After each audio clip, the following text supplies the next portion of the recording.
between college and professional soccer. A league that's committed to advancing women's soccer, focusing on the development of the female soccer player during the summer months, elevating the competition to help each player reach that next level, providing high-level soccer for collegiate players, aspiring and former professionals, and international stars, operating with professional standards because players and fans deserve an exceptional experience, uniting players that inspire and are inspired. We are passionately growing the women's game. The future is bright for United Women's Soccer. It's time. Be part of the movement. All right, good morning, everybody. It is match week 3, but more important, it is run day for Megan out in the altitude of Colorado, running her first. I'm assuming this is your first elevation race. Yeah, never ran an elevation, so we'll give it a go. You know, you got to experience different things in life, so we'll see how it goes. You are in for a treat, young lady. This is gonna be fun. You're either gonna really love it, or you're gonna get off and be like, why did I pick Colorado to do this race? So we'll see. Good luck today. I'm really proud of you, and I think you'll do great. So it's okay. Thank you. I appreciate that. Hey, so this is match week 3, meaning last week we had a couple of matches. 43 goals last week in all of the matches in the summer of soccer for match week 2. What game stood out to you the most, Megan? For me, I mean, there was a lot of really good games. I know I had my eye on that Lancaster Coppermine game, which was a really good game. But after watching a lot of games this past weekend, the game that stood out to me most was that Erie Commodores versus Steel City. It was a 2-2 tie, both teams taking a point going away from that, which is a good thing in the East Conference because you really need to get points. But yeah, it was an epic back and forth affair. You had Hamlet scoring a free kick in the 20th minute, giving Steel the lead. That goal is up for a nomination of Goal of the Week. If you haven't seen it already, we'll be showing it later today. And then Erie tied it up in the 35th minute with a really nice counterattack, which kind of summed up Erie at that start of the game because they were able to find it on the break with those quick players. But then, so at halftime, 1-1. Then 10 minutes into the second half, Erie takes the lead with a classic cross and finish goal. And that's their first lead of the season, up 2-1. Can they hang on? No, because this is so tense. And every team was trying to get that goal, trying to get that win in the season opener. And Steel City were able to equalize in the 64th minute with a goal that kind of confused that Erie back line. The goalkeeper came out, but there was defenders in the way. She wasn't really sure whether she should claim it or not.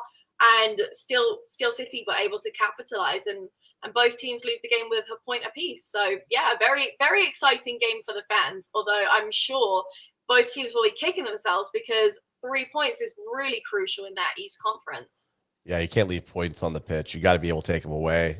Leaving something like that in the Eastern Conference, they're just going to eat each other alive. Already it's starting to happen. We saw it last year with the same conference where they were back and forth up to the last day. So hopefully we get a little bit more vision as we go and teams start to kind of separate themselves. But very tight conference. I think, you know, we featured last week, we featured that Edgewater Cincinnati game ending in a 2-2 draw. We'll talk a little bit about that. But the game that had my attention was the Maine Footy versus New England Mutiny. Mutiny came out match week 1, hit 7 on Worcester. And this past week, Mutiny was held to a 1-1 draw with a very competitive Maine Footy side. I think, you know, I underestimated Maine Footy. I thought, hey, you know, it's glamorous, right? They have the foundation set. We know in year 2, 3, 4, 5, however far they take this, they're going to be excellent. But year 1 to take, you know, Mutiny, who just put 7 up and who knows how to score, and to get a point at a 1-1 draw, I think that was huge for not just their season, but for the growth of their program. Yeah, I completely agree. And Mutiny were missing Catherine Barry. And so I think that is going to be something that other teams are going to pick up on it. if we can shut her down, then the Mutiny's like they're not able to score as much as they can when she's on the field. So if she is on the field, maybe it goes down to man marking her and cutting off those opportunities and seeing if that's how you can hold it. Yeah, Main Footy really held their own against a very experienced UWS team. So that's going to give them a lot of confidence going forwards. I think that was the most shocking thing. I can't say shocking because I don't know if that is the right word for this club being Main Footy. I think that they had a plan. I think that their philosophy is set to be successful, but we'll see. We'll see as they get ready for match week 3, 4, 5, and 6. But going to the game we talked about, our previewed kickoff match, Edgewater, Cincinnati. Megan, what did you think of that one? Yeah, I mean, that was thrilling. That was kind of on the level of that Erie game where it was a back and forth affair. Both teams, I thought, looked really, really good. From the off, I was thinking that the Sirens had it because their speed of play was really fast. But then Edgewater kind of came into their own, and you could see what we kind of spoke about, where they really know each other. They already have a connection on the field, despite that being game 1 of their first season in the UWS. It didn't really look like it. It took them a little bit of time, like 10, 15 minutes, where they were kind of feeling out. But after that, they really came into their own and played really well. So, yeah, these are two teams that I'm very excited to see how they fare up against some of the bigger names in that division. Yeah, that division is going to be it's going to be a tough one. There's a lot of good teams in there, and we'll see where that takes them. But hey, awards you added this week. The prior week, Catherine Berry for Offensive Player of the Week with her 3 goals. What do we have this week? So this week, with so many games being played, we had 20 teams in action. Of course, we had to increase the awards. So we had Offensive Player of the Week, Defensive Player of the Week, Goalkeeper of the Week, and a Team of the Week. And this is something that's going to be continuing week in, week out. So really important that players are putting in that extra work to get their names noticed. And, you know, it's not just about statistics. It's about how you play on the field too and the impact that you have as a player. So this week we had Goalkeeper of the Week from FC Arizona, Daya Mosalai. I mean, she had an incredible game. I think it was totaling 11 saves. Really, really stand out because that FC Arizona versus Reno Vikings, I know we didn't recap that game, but that game was pretty good. FC Arizona came out on top 4-1, which, you know, when you hear that scoreline, you think, oh, the goalkeeper probably didn't get up to much. But actually, she was very, very busy, and she's the reason that FC Arizona looked like they had a comfortable game. So definitely a standout player in week 2. Defensive Player of the Week goes to Sonia Rada from Coppermine United. Sonia Rada contributed at both ends of the field, which is always a way to stand out as a defender when you can take care of your job and get that W, but also you can add to the tally on the other end of the field. She got that 3rd goal, so congratulations to her. And then Offensive Player of the Week from FC Buffalo, a familiar name in the UWS, is Marcy Barbaric. Marcy had a fantastic game for FC Buffalo's opener. She scored, I think, 3 goals. She got her first hat trick of the season. And that connection between her and Carissima Catrona is so, so exciting. I know we spoke about it last year, and it's back for the 2023 season, so I'm really excited to see how that develops. Yeah, it will be interesting. You know, I think FC Buffalo's on the right path. They've had it. They've been close. Last year, national championship. It's very different to think about. You know, I also want to bring up the fact that Maine was missing one of their best players, and Tori Souza. We've heard that name before, and she was not there. And we'll get there. Yeah, that's an exciting name. Yeah, so just a little teaser sent to me by some Maine Footy people. Thank you, Justin, for the extra little nod this morning. Want to throw that out there because Tori is a class act and a great player in our league and has been. I'm excited to see her this season. Didn't know she was coming back. No, that's very exciting news. So it actually changes my philosophy now that you have a seasoned veteran on that side who knows the style and the play of UWS in the East. took the Fusion. She helped get the Fusion to the national championship. Yeah. So it will be a whole new world here. All to play for. Match week 2 also has our goals of the week. Let me pull this video up here so we have it. Trying to get everything has been absolutely weird with all these updates you get at 2 in the morning. I don't know. So let's see. Let's go ahead and pull this up. So goal of the week for UWS match week 2. Megan, you can walk us through this. This was all Megan's inspiration. She went through and watched every goal that she could find, and I think she found every goal. I think I did.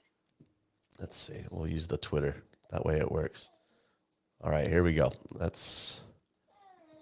Why is this not playing in the correct order here? All right, here we go. It's not showing. See, it wants to share. Were you able to see it there?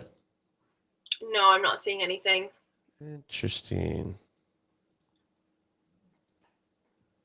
5 a.m. technology, sometimes it doesn't want to cooperate. It's like the internet in Florida. Here we go. All right. We'll start with save of the week or goal of the week. Here we go. That was Haley Moten of Coppermine United. Here's Hamlet with the free kick from Steel City to put them up. And then you've got Morgan White from Cincinnati Sirens bending it into that far post. And to finish it up, you've got Madison Michaud hitting one from outside the box. Goalkeeper dives, but just can't get it because it's so well placed into that corner. That's Madison Michaud of Maine Footy. I like Haley's because she's being pushed away by the defender and ends up on the ground. Mm-hmm. I'm a big fan of this one from Morgan White. She really created something off a ball that was almost going out of play there. I don't know. I got to go with Madison's, though, because she's being closed down in 2 directions and able to kind of make do with what she had in front of her. I think for me, taking it would be Taylor Hamlet from Steel City with the free kick. You know I love a free kick. You love your free kicks. You are a free kick loving machine. But let's have a quick look at the vote and see how it's going today so far.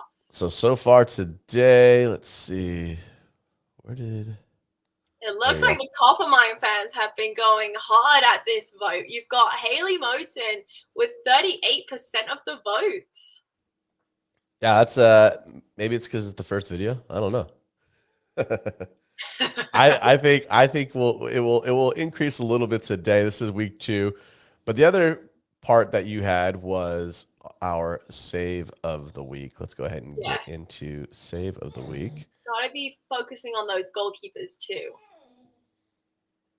All right.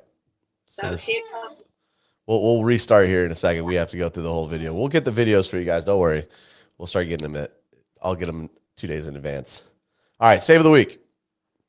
Here we go. So first up, we're going to have McKenna Yarix. That's a good stretch. This one is Nia Lipkins with the reaction save.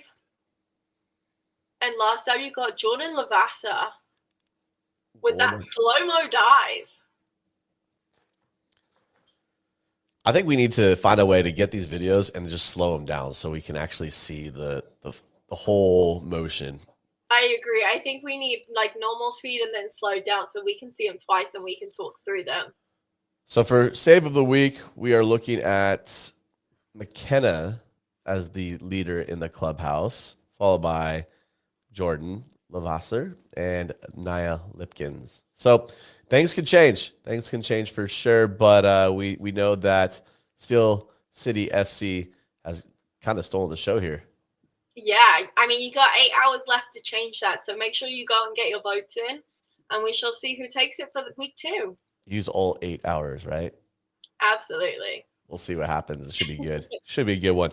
So, hey, today, match week 3, new games, kind of a light slate of matches, but some really, really good ones. What game in the UWS has your eye this weekend?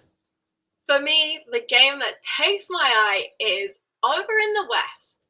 on Sunday, so tomorrow, we have Calgary Foothills taking on LASC.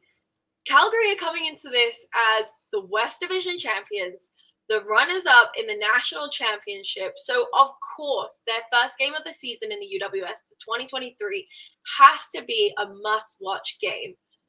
I'm very excited to see how they play this year. They've got a lot of returners, and they've probably got a bit of a bitter taste in their mouth. Like, they were very, very serious in the national championship. They were so focused throughout the weekend. You could tell they really wanted it, and they left so much passion on the field that I think that they're going to carry that momentum into 2023. And then they're coming up against LASC, who I believe are in their second season of UWS play. So now they've had a chance to get a feel for the conference, to get a feel for what the standard of play is in the UWS. And they're playing in the West Conference. So we know that there's tough competition. The West is producing some highly talented players that are going on to play at the international level. So they've had a year to kind of get a feel for that and know what they need to do in order to compete. So this game's going to be exciting. What do you think, Jonathan? You're our West expert. I think, Calgary is great. Anytime Tux gets the team going, when they're focused, they're on. That's the best way to look at it. When they're on, they're on. When they're off, travel's different. When you're traveling from Canada to, by plane, nobody's taking a bus. So that takes a little bit out of you, especially if you don't get days to settle. It's an hour time difference. So it's not big. But anytime you're in a plane, you're in the sky in a box, it's always going to be compressing to the body, right? So the one thing we have to focus and think about is what is the impact of that travel? Were they able to settle? What's the physio doing to get everybody prepped? What's the physios doing to get everybody mobile to be able to move? What's the routine look like? Is there a routine? Team breakfast, everybody has to go see the physio, everybody got stretched out. What's the instruments that they're bringing? How much are they bringing? Does the team that they're playing have a facility that they can use to get ready and warm? All of these things play a role, so we'll see. They didn't have a problem last year, so I'm not thinking they're going to have one this year because they swept the West last year.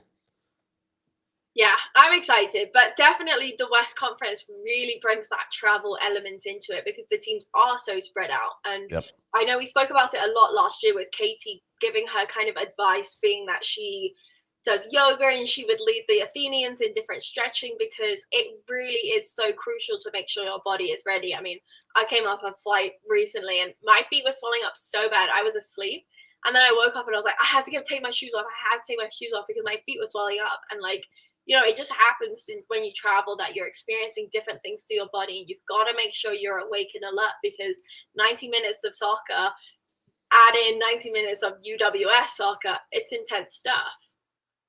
It adds up. It adds up over time, and you just don't know. You don't know what the elements will bring, especially in travel. People have different reactions at different times. We'll see what goes on today.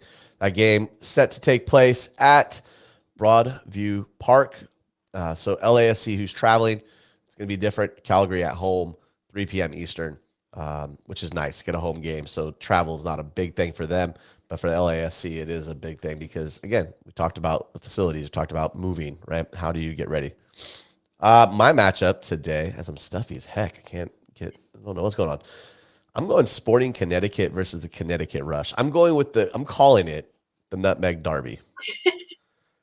Connecticut being the nutmeg state, you got to call it what it is, right? We megs in soccer. We got to go with the Nutmeg Derby. So, I like it. I'm here for it. Hey, so listen, it's the first in history for Connecticut. The Rush traveling to take on Sporting Connecticut. First, obviously, the Rush coming on, leaving 3 points on the table to the Albany Rush last week. But this is a matchup against a new team, and it's kind of a perfect opportunity almost to steal 3 points. I don't know. Again, we talk about that first-year jitters coming in the UWS. Sporting Connecticut could have those first-year jitters. Yeah, I feel like I don't know all that much about Sporting Connecticut. And so this game to me is definitely an exciting one because how are they going to match up against the Rush, who are a pretty experienced team? So it's going to be a very, very interesting one. And this one, we actually have to wait all the way until Wednesday to see, right? Yeah, this is a Wednesday matchup, 8 p.m. Eastern, Xavier High School.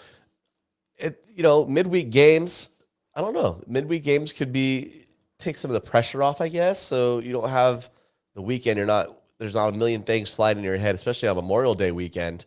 Mm-hmm. It's a little different.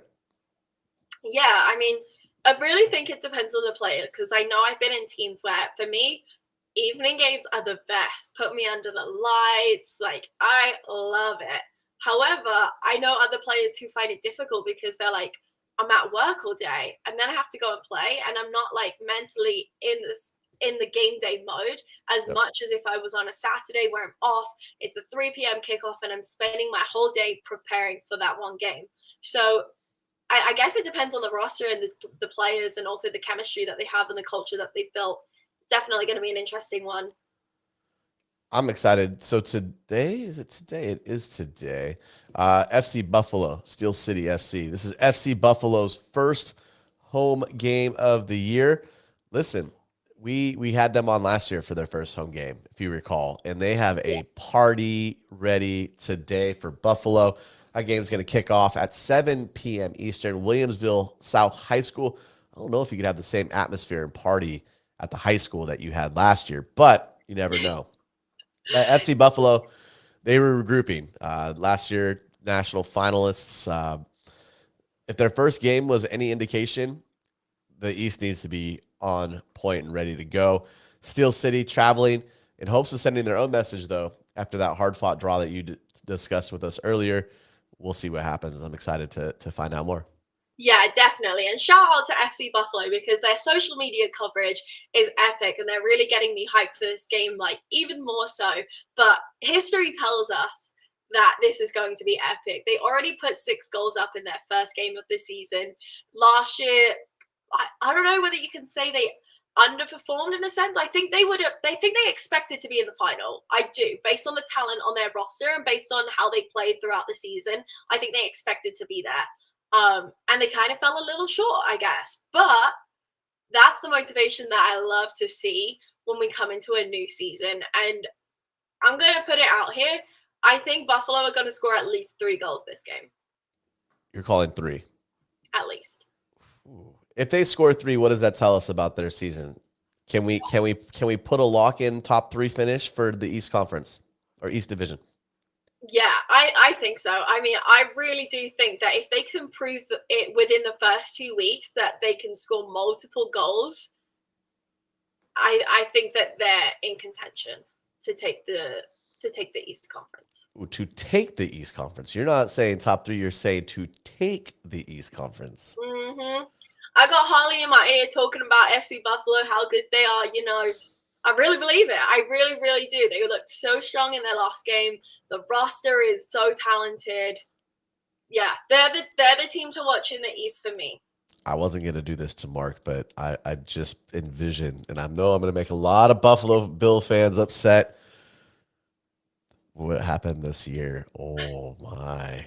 My son Jackson he's a Chiefs fan, so he's got all the Chiefs swag, and he's like, "Oh, we're the Buffalo Bill fans now." I'm like, "Man, they're reloading. Just be careful."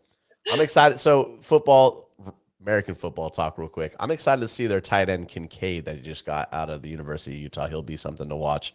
Talking American football. I'm sorry, on a real football show, but we'll get there. Some of the other matchups. Last night we had a matchup of 2 teams in the Eastern Division. Megan, we had Worcester taking on Albany in a matchup. And I don't know if we got the score report for that one. Let's see. We did get the score report for that one. Worcester won. Albany Rush 7. So Albany Rush, who had a different plan last week with coming out against the Connecticut Rush in a win. Yesterday, taking 3 more points to put them on top in the East Division. Megan, that's gonna be interesting to see. Yeah, I mean that's a huge win for the Rush. Very, very impressed by that scoreline. I do feel a little bit bad for Worcester Fuel with the rebrand of a new name, but still, I guess, being defeated by a marginal number. But yeah, let's talk about the Rush. I mean, that puts them top of the East Division. I mean, I would be screenshotting and posting that because that's pretty cool. And I guess we'll see how that changes. You've got New England Mutiny, the only other team who, if they get a win this weekend, could take that away from them. Big goal difference, though. Albany sitting at 9. FC Buffalo will really need to put at least 4 past if they want to take that top spot. Yeah, Albany really did themselves a favor getting 6 points out of the first 2 matches and getting on top of the division, because that division, it's a very difficult. Once you lose one, it's very difficult to claw your way back in. So you got to keep that momentum. Even if you draw a match anytime between now and match week 5, it's going to be tough. It's going to be tough. Yeah, I mean, the way that the East Division was last year with the kind of separate divisions, we had like Penn, New York, like it didn't matter so much when you did draw because there was less teams. Yep. But now we've got all of them sitting in. You've got a total of 10 teams. So you're exactly right. If you do drop points, you're really missing out. A team like Lancaster, for example, in that first game, dropping the points there, goal difference now of -2, they're really putting themselves at a disadvantage right at the start. And it wasn't that they performed bad. They were a very competitive side. You could just see that it was first game jitters for them. They made a couple of bad mistakes and they were costly. But they've put themselves into 7th position with that. And so it's hard to fight back. Yeah, you gotta take advantage of the points when they're in front of you, and that's going to be the trend this year, taking points away, making sure you're able to do so. So good job, Albany Rush. You've got 6 out of 2. Keep up the hard work. The season's not done yet. Another matchups in the East today: FC Berlin and Erie Commodores. Every time I see Commodores, I want to say Commodores. I don't know why. It's just how it is. Flower City Union hosts BC United. Steel City traveling to Buffalo, like we talked about. And then on Wednesday, the Nutmeg Derby. In the Midwest Division, light slate this weekend with the Indiana Union taking on Cincinnati Sirens. That's going to be at Trinity Sports Park, 6 p.m. Indiana Union getting their season ready. The Sirens walked away with that 1 point left on the pitch, looking to redeem themselves a little bit to get on the right path. Yeah, why does it say Saturday, May 20th on there, though? Interesting. Whoever does those previews is just not making it happen right now. Yeah. This guy, dude. We'll get it fixed. It's okay. It's only week 2. It's okay. It's okay. Editor error. Gotta think. This is why we have to read and reread and then read again. And then the matchup that everybody will be talking about down in Southern California tonight, 7:30 p.m. Eastern, College of the Canyons, New Year, New You, Santa Clarita Blue Heats is on the docket tonight, looking to did not have a really successful campaign last year. Yes, Alyssa Thompson, #1 pick in the NWSL draft this past January. I think Santa Clarita Blue Heat has refueled just a little bit, though. Yeah, I mean, going into every UWS season that Blue Heat are going to have a stacked roster. They just draw in high-quality players because they're such a professional club that plays the way that you need to play in order to progress in the game. They have such speed of play. They really bring in confidence for their players to go 1v1 and to take opportunities to shine. They're very solid at the back. They know how to possess the ball. They move it through the thirds. It's not just long balls in behind. They have a style of play and they execute it really well. And I'm very, very excited to see how SC Blue Heat comes up in the 2023 season after, like you say, probably a disappointing year in 2022. No Giselle Thompson, as she is out on duty for the United States playing in the U20 Cup. So she will not be available for them today. But there are big names that have joined that team. And we'll bring those guys to you, those ladies to you as we go throughout the season. Hopefully we can get some interviews. Yeah, and I do wonder, how is SC Blue Heat going to struggle? Because last year we did see them struggle a bit with missing players due to them having such a good quality roster that they're going off on international duty. And that kind of was detrimental to them because they weren't able to get as good of a flow as we have seen because their players, of course, are going to take the opportunity to represent their country. What's your thoughts on that, Jonathan? I don't see a problem. Because look, at the end of the day, a lot of these athletes, especially now in the world of NIL, players have to look out for themselves. Yes, you can. That's why you have to have a little bit of a deeper roster. That's why you have to get everybody together sooner rather than later. We saw a lot of teams this year getting together in February. Yeah. And so you get that time to get the gears going. You know, Ludi does a good job. Ludi, who's the coach for SC Blue Heat, him and the staff down there, they do a really, really good job of building just blocks. So everybody understands the style of play. Everybody knows what's necessary. Ludi also coaches or has coached some of his players that play for Blue Heat at the youth level. They've gone on to play at the colleges, Pepperdine, UCLA, USC. They're pulling players from other entities that come in and are ready to go, and we'll see what happens this year.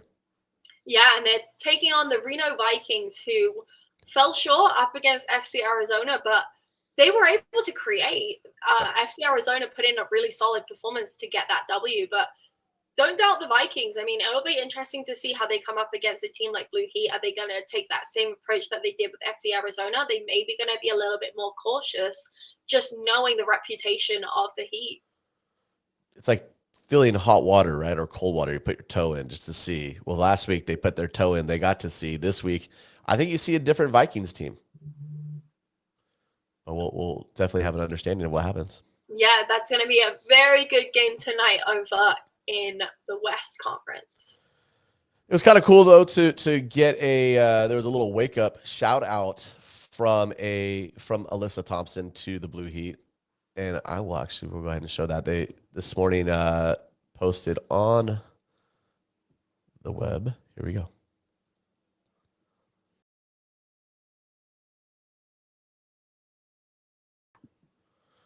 So, hey, you've got the number one pick of the NWSL draft. Sending a little message of good luck. Kind of gets you pumped up a little bit, right? Oh, absolutely. I mean, if you weren't pumped up already, now you are, because that is awesome. I mean, what a player. She's so cool, so calm, so genuine. I love the fact that she's still involved in Blue Heat and giving them those words of advice. And I'm sure that any player who is kind of on that younger side of Blue Heat will be reaching out to her to get her advice, which is so awesome to have. Yeah, it's gonna be fascinating to see, because the season of the summer of soccer is just getting started. We're only in match week 3. I think we have a lot more ways to go, because we still have. I don't know if it's gonna happen, but you never know. That Southwest Conference division. I always want to say conference, but it is a division. But it is a conference. Yeah, I think I flip between the two. Yeah, see, it's the same thing to me right now. But I'm excited to see, because that conference is stacked, especially if the Athenians. Look, the Athenians might have a chip on their shoulder wanting to get back and play at a high level. Salmon Ludlow didn't last very long, but we did see them, and it was a good opportunity for them. Yeah, I mean, the Athenians have a really, really great, well-rounded club. I love the work that they put in the off-season. I love the academy that they've developed, the young players that they bring through. They're a very, very exciting team. So, yeah, I really hope we see them back in the UWS. We need some purple out here. Ooh, that purple's rough, though. Purple's rough. I see it all the time here in Sacramento with the Kings, and I can't do it. I can't. I love the deep purple of the Athenians. It is a good color. It's a good palette color to have, I guess. If you have a wardrobe, that's a good palette color to have. I'm excited. Summer of Soccer match week 3 in the UWS, Megan. Any players that you think need to be watched out for this afternoon or this weekend? I mean, I think Charisma Katrona and Marcy Barbaric are the pairing that stand out to me. Those are the two players that I think have a really deep connection. They know each other. They understand each other's movement. So I think that they are extremely dangerous. They're people that we need to be paying attention for. We need to watch out for, because they're going to be doing really, really big things. Another player that we haven't really spoke about, and we haven't really even spoke about her team, is Olivia Thomas from Michigan Hawks. She scored 3 goals and got 1 assist last game, putting her in team of the week. And she's dangerous. She's a very young player. She's already committed to UNC. She's going to be a player to watch this season. Yeah, I'm very excited. She's very strong, very powerful, and she knows where the goal is. If she's playing with her back to the goal, she can turn and she knows where she is on the field and she can get a shot off. Yeah, the Michigan Hawks are always going to be one of those teams that puts points on the board.